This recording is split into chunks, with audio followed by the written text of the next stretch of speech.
समाचार अब तक, सत्य का साहस। आगामी लोकसभा निवडणुकीची कोणत्याही क्षणी घोषणा होऊ शकते, हीच बाब लक्षात घेऊन वंचित बहुजन आघाडीचे अध्यक्ष प्रकाश आंबेडकर सध्या महाराष्ट्राचा दौरा करत आहेत। त्यांनी अकोला जिल्ह्यातील पारस येथे कुणबी समाजाच्या मेळाव्याला हजेरी लावली।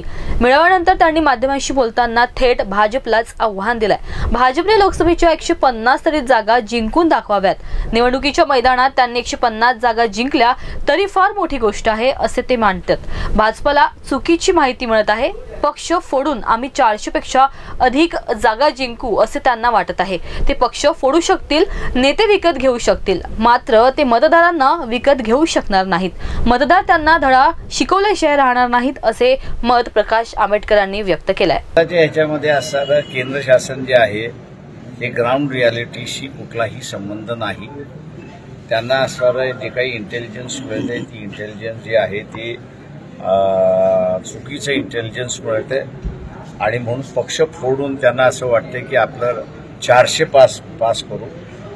तुम्ही पक्ष फोडाल, नेते विकत घ्याल, पण मतदार तर तुम्ही विकत घेऊ शकणार नाही।